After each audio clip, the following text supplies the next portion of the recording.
Grounder. Oh, they're going to get one. Oh, my.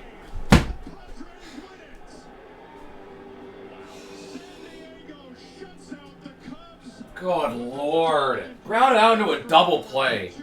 That's insane. Dude. Well, that sucked. No other way to put it. That just sucked. That was just really annoying and really frustrating to watch. Cubs lose 3-0 to the San Diego Padres in Game 2 of the NL Wild Card Series. And it sets up a do-or-die Game 3 tomorrow at Wrigley. Look, the name of the game was the San Diego Padres pitching. Excellent performance. I mean, those Padres pitchers were not letting anything get by. And when they went to the bullpen, they were just shoving. It was impossible for this Cubs lineup that has been pretty good all year long. So they got even a hit. They couldn't even draw a walk. It just felt like they were going 1, 2, 3 every inning. Cubs struck out 11 times in this ball game. They were only walked once, and that was on an intentional walk. So the Cubs did not draw a single walk in this game in a natural way. And so many of those strikeouts came on full count pitches. I mean, literally every single full count pitch went the way of the Padres in this one. And I think that is the perfect example of why this team lost this game. They couldn't buy themselves a walk, a hit, whenever they needed it. It was always a strikeout, more often than not, in those situations. A swing and a miss. Cubs just got 4 hits in this ball game and only 1 after the 4th inning, which was a hit from Kyle Tucker in the bottom of the 9th. And the 1 walk that they drew was right after Suzuki hit a double, and right after they intentionally walked Carson Kelly, they made a pitching change. Look, Mike Schilt, the manager for the Padres, got to be incredibly proud of his pitching staff because they played outstanding. And that's the reason why the Padres won this game, because the Padres offense didn't do a whole lot. Manny Machado had the home run in the 5th off of Imanaga, and that was important as insurance runs with Tatis on second, so it was a 2-run shot. But shaking Andrew Kittredge early in this one and scoring in the top of the 1st to go up 1-0, that was even bigger because the Padres led this entire game. Dylan Cease went out there for first pitch, and he was already in front and trying to protect the lead, which, of course, they did because the Cubs didn't score any runs. It felt like every pitch from that Padres bullpen was hitting triple digits. I mean, they were shoving, and the Cubs had no answers for them. No hits off the bullpen until Kyle Tucker's hit in the bottom of the 9th. And that was it. Mason Miller, proving to be one of the big acquisitions at the trade deadline across the majors. The guy has been unstoppable. He struck out his first 7 batters in the postseason, and he was only pulled because he allowed Michael Busch to get on first because he hit him. That's the only batter in his postseason career, because this is his first postseason series. It's the only time now he's let anyone get to first base, and that was on a hit by pitch. So it wasn't like they had to actually beat him. He basically gave him first base. But he was outstanding, and that's why the Padres were able to shut the door, because Mason Miller came out there, and everyone in that park found out that they were not winning that ball game after he went out there. Listen, I felt starting Kittredge meant that this was going to be a bullpen game. Obviously not, as he was benched after the first inning for Shota Imanaga. And he was out there for about 4 innings. He let up the homer to Manny Machado, and his day was done. Because he pitched 4 innings, I doubt we see him tomorrow. So we're probably going to... And we also saw Colin Ray as well, out as a relief pitcher as well. Their pitching was odd of sorts. Even though their pitching didn't do a terrible job, they were surrendering a little more, and you could tell there was some more pressure applied because they were not just absolutely shoving at the plate and striking guys out with authority. They just weren't doing it. So we'll probably see a guy like Jamison Tyone start for Game 3. The projected starter for San Diego is probably going to be Yu Darvish, a former Cub. and another good pitcher, might I add. Dylan Cease had his best postseason outing of his career. He looked really good. I mean, this is going to be a tough Padres team to beat tomorrow. This is where we're at. They got tomorrow, and if they lose, it's over. That is a good Padres team. That is a Padres team that is incredibly hungry because they've had a bit of a window here for a while, and they've underachieved a little bit. They had that NLCS appearance in 2022, but missed the playoffs in 2023 because they couldn't win close games. Lost in 5 games to the Dodgers last year in the NLDS after their offense sputtered and couldn't score. Offense didn't do amazing. I mean, 3 runs is probably a little below average, but in the playoffs, 3 runs is a lot. A 3-run lead is big time because pitching matters in October more than any other month in the baseball season, and pitching was the reason why the Padres won. If they have a similar performance tomorrow, they might only need 1 run. I'm being dead serious. Look, the important thing for the Cubs is to just get on base tomorrow.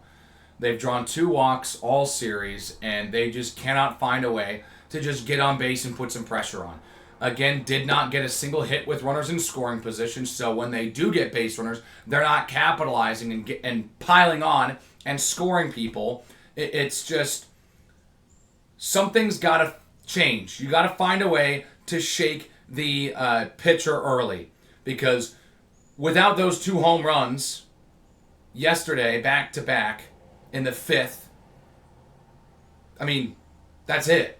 Because they got an insurance run on a sac fly, and that's it right now. I mean, oh my gosh. They got to find a way to just get on base and put some pressure on the Padres defense, because holy cow, are they playing ahead and in front of every count in this game, it felt like. It's winner take all. That's it. There's 1 game left. You either win it or you don't. You win it, you go on and play the Brewers. You lose, you're going home. It's simple as that. The good thing for the Cubs is that they get to play this game at home. They're at Wrigley Field. They're at the friendly confines. They got the Wrigley faithful there to support the team. They need to find a way to get their bats rolling because they were super, super quiet in this game. I mean, it was a lot of air. A lot of swings and misses. It was a really frustrating game to watch, and you just hope that it doesn't look anything like that tomorrow, or else you can kiss this season goodbye. Because if they can't find a way to score a run, obviously you're not going to win, because you need at least 1 run to win. Cannot get shut out again. The way that game went does not inspire confidence that they can go out and win Game 3. The Padres controlled that pretty much from first pitch, and they cannot let them do that again. They got to find a way to rattle that team and score. Telling you, man, that game does not inspire confidence. I already said it, but it really doesn't. This wasn't a 9-8 game that they were down by 4 in the bottom of the 9th and came up just short, and you can tell they've got momentum and their bats can roll. They just got to work on their pitching a little bit. You know, it's not that. It is, they got nothing offensively. And if their pitching staff lets up, say, 1 run, it feels insurmountable. But that's what the postseason is. Every run means that much more. Because the best players are out all the time. You're getting more frequent shifts. Pitchers are coming out to fit specific matchups. Like, it is so much more of a chess match in the postseason. And I really want to see this team get off to a good start tomorrow, because they obviously did not, surrendering a run in the top of the first, and the starting pitcher, of course, then being pulled after the top of the first. That set a bad tone. They need to have a better start tomorrow. Look, this is pretty new for me. This is just the 3rd playoff game that we've talked about here on this channel. And this is the first playoff series that has been talked about. But this is a really important game for Chicago. I'm serious when I say this. And of course it's important. It's a winner-take-all game. But I think it's more important that Chicago's able to get this one, because there's been so much playoff utility for the city since the 2016 World Series championship for the Cubs. Look, I really want to hammer it in how important this game is for the Cubs. The last time a team from Chicago advanced in their respective playoffs, the Chicago Cubs in the 2017 NLDS after defeating the Washington Nationals. Since that series win, the Cubs lost in the NLCS to the LA Dodgers. They lost in the NL wildcard to the Colorado Rockies in extra innings. The Bears lost in the 2018 NFC wildcard game. We all know what game that is, the double doink. We all know what it is. That franchise hasn't recovered. Then in 2020, 3 teams made it to the playoffs, all in expanded formats. The Bears, though that expanded format has stuck, they lost in the NFC wildcard that year as a 7 seed. The Cubs in the expanded format won the NL Central, but were promptly swept aside by the Marlins of all teams. And then the Chicago Blackhawks made it because they allowed a ton of teams in, and they were the worst team in their division, but somehow were still not a bottom 4 team in the Western Conference. And then they ended up beating the Edmonton Oilers. So that was nice and fun. But that, again, they were only in the playoffs due to COVID. That wasn't a real playoff berth. 2021. Bulls make the playoffs, promptly crushed and in a gentleman's sweep to the Milwaukee Bucks. I forgot they even won a game. The White Sox lost in 4 to the Astros. And that's it. It has been 4 years since a team in Chicago has made the playoffs. And now this is so important for the Cubs to get a series win here for a city that has dealt with a lot of playoff turmoil since the Cubs won the World Series in 2016. It has been rough sledding for this city. Look, this city desperately needs a winner. The playoff drought this city is on right now, it's crazy. The Bulls have just 1 playoff appearance since 2017. The Bears have just 2 playoff games since 2010. And then the Blackhawks haven't made the playoffs in a full, non-COVID shortened season since 2017. The Cubs are the only team to make the playoffs more than once since 2017 in a non-COVID season. It's crazy. They desperately need this win. This city desperately needs this win. And they're going to bring it tomorrow at the confines. Because this is the first time that Chicago will host a winner-take-all game in a 3, 5, or 7-game series since the 2014 Western Conference Final between the Blackhawks and Kings. They have not, no team in Chicago has hosted a game 3, 5, or 7 that has been win or go home since 2014. They lost that game to the Kings. The last time a Chicago team hosted a winner-take-all game in the same scenario and won was the 2013 Western Semis against the Detroit Red Wings. The Hawks show up again. It's Brent Seabrook in overtime.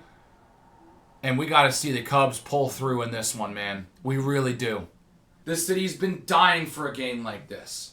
A winner-take-all game in a 3, 5, or 7-game series hosted in Chicago for the first time in over a decade. They're starving for these big moments. Who on this Cubs team is going to come up to the plate and knock it out of the park and deliver for this team and push them forward to the NLDS? I don't know who it is, but it's got to be someone big because a guy like Pete Crow Armstrong has been completely dead silent in this series. Kyle Tucker, he's recovering from an injury, but he did deliver a hit in the bottom of the 9th to try and start a rally potentially. Suzuki, he had a homer in Game 1. Can he perform again? What about some guys that have been here for a while? Horner or Happ? What about a guy who's been in the playoffs before and has won a World Series before, like Dansby Swanson?